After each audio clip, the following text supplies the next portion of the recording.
Good evening, everyone. My name is Etienne, and I have been a refugee for most of my life. There's a Swahili proverb that says, "Baada ya dhiki, faraja." After suffering comes hope. Both hope and suffering are themes that unite all of us and that bring us together as one people.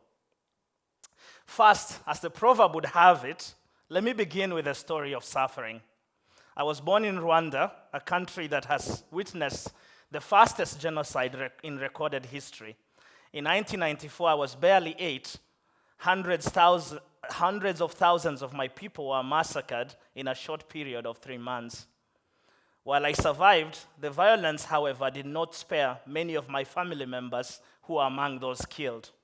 Uncles massacred along with their wives and children. A Times Magazine article in 1994 interviews an American missionary in Rwanda, and she says, "There are no devils left in hell, they are all in Rwanda." Such was the level of desperation. In the years that followed, I lived as a refugee around Africa. Being a refugee is very difficult. You have nothing and completely depend on the goodwill of strangers. Serendipity played a huge role in my life, and I would not be here without random strangers, such as David Kim, a Korean missionary who paid for me to go to school. Kim's vision was that if you cannot resolve all the problems in the world, at least start with one person. He always prayed that my life would have an impact on so many people around the world who continue to suffer from cycles of violence. One of my earliest experiences that continue to haunt me to this day was the politics of noses. Yes, noses. If you will, N-O-S-E. For most people around the world, noses are just instruments for breathing. Yet for Hutus and Tutsis, noses can signify death or life. As a young boy, I remember my father looking at himself in the little hand mirror on many occasions and wondering whether he would survive. His nose was too big and too broad, he said. And I always dreamt of having plastic surgery to change my nose, perhaps to make it a little bit Caucasian-like. I did not want to die, and certainly did not want to die because of my nose. In 2007, I arrived in the United States, determined to run away from this dreadful past. I had had enough. However, this new privileged life kept on challenging me to do more. A trustee scholarship at North Central College graciously enabled me to access higher education, something that would have been impossible for a refugee kid like me. And of course, to whom much is given, much more is expected. I graduated after close to 5 years, frankly, because I really enjoyed being here and I really enjoyed being in college. It's very difficult to contextualize the difference between here and being in Africa, especially in the space of deprivation. While I barely had enough food back home, food at Kaufman was almost a daily banquet for me that elicited strong emotions. The abundance of grocery stores would often leave me in tears. These strong emotions meant that I couldn't really run away from my past. Indeed, the past kept knocking and haunting me to do more. North Central College was a really turning point for me. This school offered me a new lease on life and a bit of emotional stability. I got lost into the often heated political science classes with Dr. Mark and Kaliendo, and found a world beyond my personal suffering. This was crucial in helping me make sense of my past and preparing me for the future ahead. As it turns out, I needed to obtain a bit of personal healing before embarking on a journey of healing others, and North Central College offered me that space. To that end, I remain deeply grateful to this institution.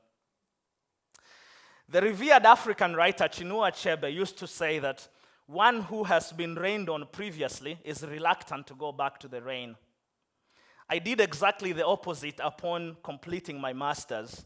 After a short stint at Yale, I decided it was time to go back and play a role in healing the African continent. Reconciliation of Hutu and Tutsi people was a priority for me, but I understood that healing and reconciliation could not possibly happen without confronting history, and that the best way to achieve this would be through setting up a unique learning institution, the Tujenge Peace Academy, that would offer others the same privileges that I had had at North Central College.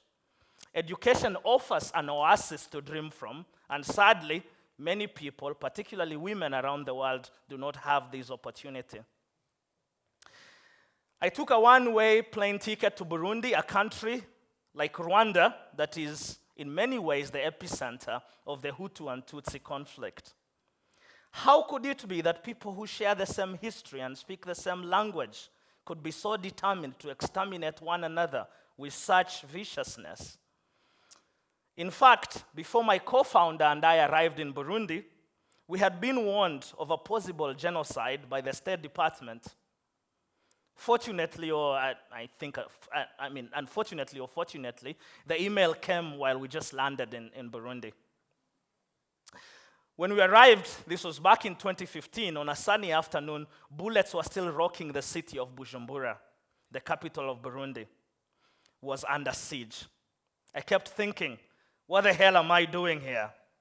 Will I really survive this time?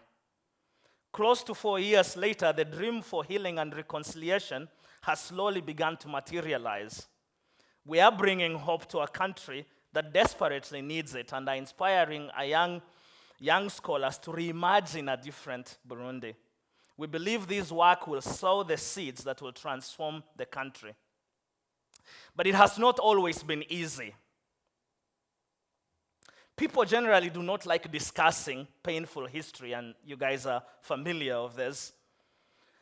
And our students, drawn from the diversity of Burundi, meet once or twice every week to discuss topics that are taboo in society.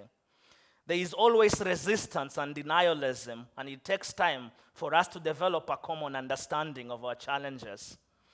As I mention often to my students, before a bull charges, it has to move backwards to gain momentum.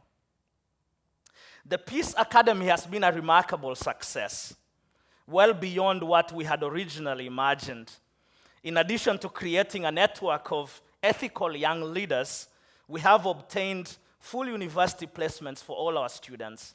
A dozen of our students are currently at leading universities in North America, pursuing their studies with the hope of coming back and transforming their communities. Just to mention a few, we have students at Harvard, at Vanderbilt, Brown, Northwestern, Cornell, and of course here at North Central College. The students who come from the world's poorest country are a living testament to the world that talent is universal, but opportunities are not. But by far, the greatest success is our students who are currently beginning to influence the community.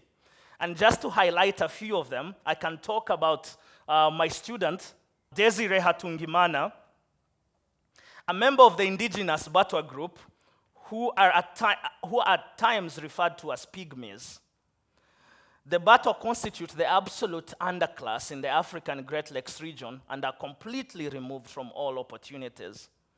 Desiree used to walk 3 hours every day to get to our campus and would often be the first to arrive and the last to leave. He is currently on a full scholarship at African University in Zimbabwe, where he's studying agriculture with the hope of going back to his indigenous community in Burundi and teaching them farming skills. Like me, Desiree believes that an empowered Batwa group could work as a bridge between Hutu and Tutsi people. Needless to say, Desiree's story is nothing short of a miracle. I can talk about Simpliste, who is a young girl from rural Burundi raised by a single mother and who was part of our inaugural class. Simpliste went on to graduate from a local Burundian university. She's currently a leading voice working with homeless children and single mothers in Burundi. Or I could talk about Jean Dodier, an impressive young man from the rolling hills of Burundi, who, like me, was a refugee for most of his life. A professional tailor, Jean Dodier is currently running an organization called Umwizero, which means hope in Kirundi. Jean Dodier's dream is to impact thousands of disaffected young people with tailoring skills in Burundi. A final example is three of our students, Lord Charité, Jean-Luc, and Milka Brenda, who just got a grant from Women Deliver to provide sanitary towels for over 3,000 young girls in Burundi. Often, in poor countries like Burundi, access to hygiene products such as soap and pads can influence whether young girls stay in school or not.